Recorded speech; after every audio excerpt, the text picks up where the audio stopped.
Hey everyone, welcome to today's video. Today I'm going to share some habits with you guys that have actually changed my life and will change yours if you start implementing them. These habits have made me more productive, more organized, but I'm also becoming the better version of myself. I do want to remind you guys that developing healthy habits does take time and consistency, but I think the benefits are great for your overall well-being, and you can start incorporating just one or two just to begin with and then gradually building upon them. So let's get started with the first habit. So the first habit is waking up early. I normally wake up around 7 to 8 a.m. on the weekends. Some weekends I do like to sleep in, but most of the time I am up early. I'm a morning person, so it's not difficult for me, but I like to get things done on time. If I know I have to submit something, there's a deadline, I have to paper something, I want to do it and be done with it and not drag it along, because there are consequences that I have to face later on if I don't get things done on time. I find when people wake up early, they're automatically more productive, they feel less stressed out, and then they'll find themselves hitting more of their goals. So what I like to do is once I get up, I create a to-do list of things that I need to accomplish. I prioritize them, what's most important, what's least important, and just get to work. And once I'm done, it's like almost 1 p.m. and I'm good. Now I can just relax for the day and do other things that are more enjoyable. I'm not a person that procrastinates. If I know I have to get things done, then let me just get it done so it'll be out of my mind and I don't have to worry about it. So this is something that you can start doing now. My next habit is to keep changing. Learn something new. Some people get left behind in life because they are so comfortable in their comfort zone to try something new. And you don't want to be that person. Learning a new skill, acquiring knowledge can really sharpen your mind, but increase your confidence. At one point, I wanted to learn Spanish. So you guys remember that vlog where I went to Barnes & Nobles and bought a whole bunch of Spanish learning books. Another point where I wanted to learn Mandarin, that didn't last long. That was a week. That one's really difficult, so I switched to Spanish. You guys know I'm into traveling, so I've invested a lot. I just bought a new drone. So excited to use it, but I'm learning a new skill as well. I have my travel Instagram I'm still learning. So constantly look for ways to learn. Explore your interests. If you've always wanted to learn how to swim, go ahead and do it. If you always wanted to knit a sweater, go ahead and learn. Explore that interest, set new goals. Once you've accomplished that goal, celebrate it and move on, create new goals. Doing something you've never done before will give you great memories. And you never know what you'll learn. It could be something valuable. Spend time with positive people. I like to surround myself with supportive and uplifting individuals that can have a positive impact on my life. Hanging around negative people will have the opposite effect, right? If I'm hanging around a person that complains every time, that doesn't have any aspirations, right? They have nothing going on in their lives, can really bring me down and drain my energy, and I don't want to have to deal with that. And this is why my circle is very small. I'm not going to accept everyone, right? It's good to be selective and be careful about people who you surround yourself with. You should want to be around people who are like-minded, right? Who have goals, who has aspirations, who are just good human beings, who can inspire us to be our best self, who can motivate us, right? We don't want people who do the opposite. If a person was sitting right next to you smoking, you wouldn't sit there all day inhaling that secondhand smoke. You would distance yourself. And that's the same thing you should do with negative people. Distance yourself away from them. Don't even pay them any mind. Don't accept them in your circle. Happiness does spread through people. Surround yourself with people that will bring you happiness. Surround yourself with people that are positive, people that won't have a negative influence on you. Keep people in your life that will motivate you, love you, encourage you, inspire you, enhance you, and ultimately make you happy. Check in on loved ones. I was that type of person that would only call or text someone on their birthdays or holidays.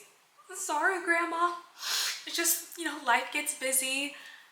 you don't think about calling, you assume that they're okay, and that's not good. What happens is the less you're social with them, the more distance you become, and you don't want to lose a loved one like that, friend or family. So it's important to check up on those loved ones, okay? Not just on birthdays or holidays or special occasions. Try to find some time to contact people. And I like to do this once a month. You know, there's certain family members that will talk your ears off.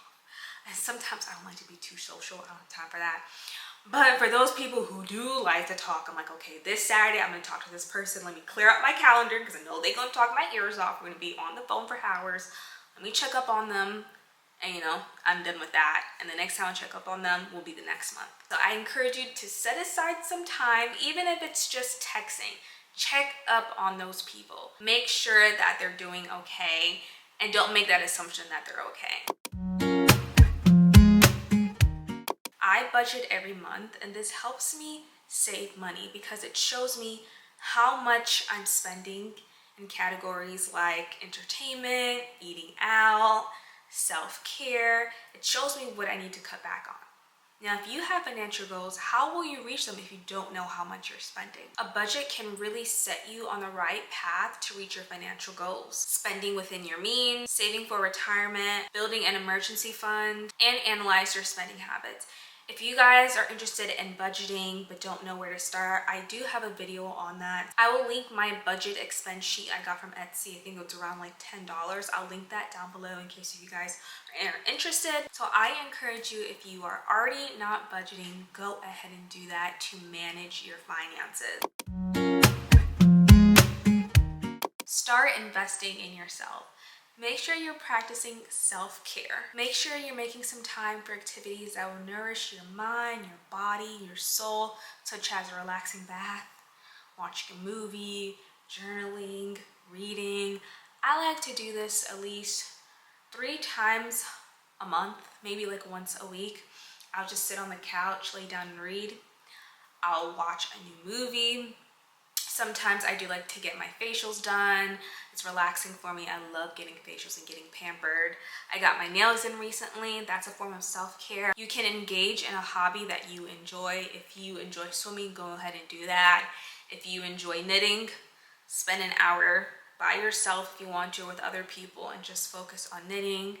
Do anything that will make you happy. But remember, self-care doesn't have to involve money. Most of the time when I'm practicing self-care, I'm just at home, simply watching a movie, laying down, taking a nap, taking a hot shower. Yes, a water bill will increase, but at least I feel good at the end of the day. Putting on a facial mask, right? That could be a form of self-care, but don't feel like you need to go to Sephora or Target or Amazon and buy a whole bunch of products. I know there are a lot of aesthetic TikTok videos, right? And you'll see their self-care, running a bubble bath, putting on 5 different facial oils, putting on a sugar scrub, using really cute aesthetic tools from Amazon. You don't need to do that. It doesn't need to involve any money. You can do simple things to practice self-care. So sometimes I like to designate a weekend just to do some self-care items to relax for the day. But technically I am practicing self-care every day. That's eating healthy, exercising. I try to exercise 2 to 3 times a week. That's self-care. Setting goals and priorities, focusing on positivity is a form of self-care. And you could be practicing self-care every single day by doing those items I just mentioned. But I know social media sometimes will have you thinking practicing self-care is, you know, getting your lashes done, maintenance, Botox, fillers, and buying a whole bunch of facial oils. And for some people that is self-care, right? That's their maintenance day, but it's not the only way to practice self-care. You can just do simple things every day to take care of yourself on the inside and outside. Moving on to the next habit, which is cooking meals at home. So I cook Mondays through Fridays. Sometimes it's Monday through Thursdays at home. So I'll try out new recipes, and then on the weekends I do like to eat out just to give myself a break. I try to follow the 80-20 rule. 80% of what I eat is nourishing for my body, it's healthy, I'm having a lot of fruits and veggies. 20% is like things that, like, you know, taste good, not so healthy, but it tastes really good. So yeah, I like to try out different cuisines. You guys know I like a mixture of food. Sometimes I'm like, ooh, I want Nigerian food. Sometimes I'm like, ooh, I want Korean or Vietnamese food. I want some pho.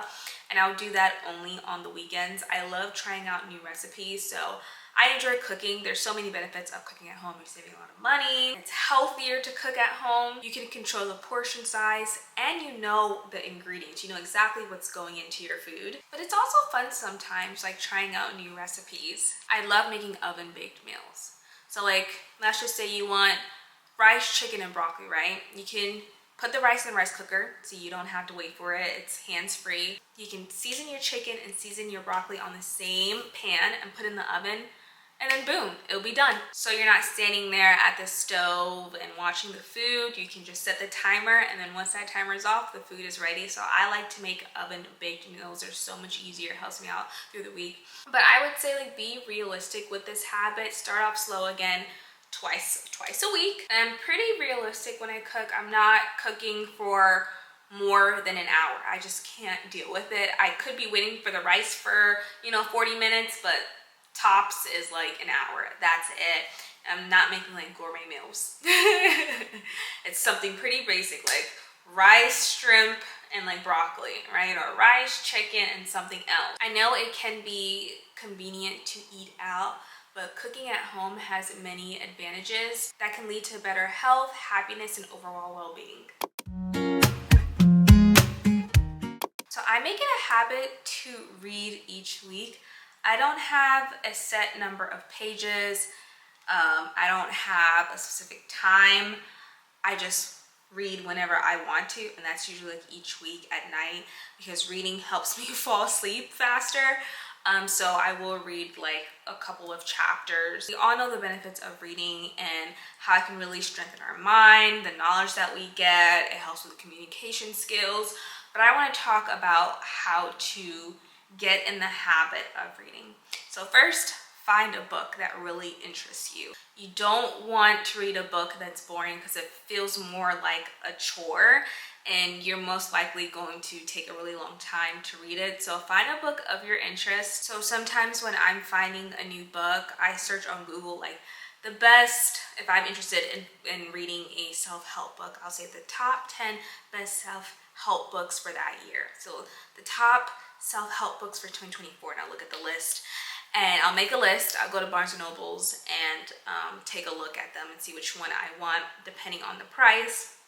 I prefer to have a physical copy of the book. I know some people like to read on their laptops or Kindles or iPads. I like to read to take a break from technology, so I don't want it like on any devices. I like to have the real copy. So once you have your book, you're gonna find a cozy reading space. It could be a comfy chair, it could be on the couch, it could be in your bed, it could be on the floor with pillows. Find a space that's comfortable and inviting. It'll make you want to read even more, and it makes it fun. And then set a goal for yourself. Maybe the goal is to read 10 pages every day.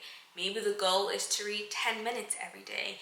Maybe the goal is to read up until a certain page every week. Set a realistic goal for yourself that you can track every time. Now you have to maintain your reading habit. How are you going to do that?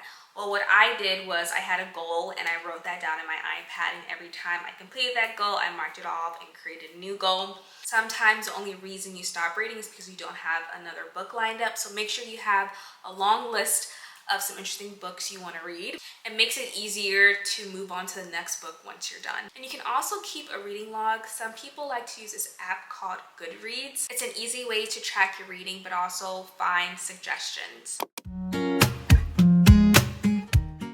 This is actually one of my favorite habits, plus to give back.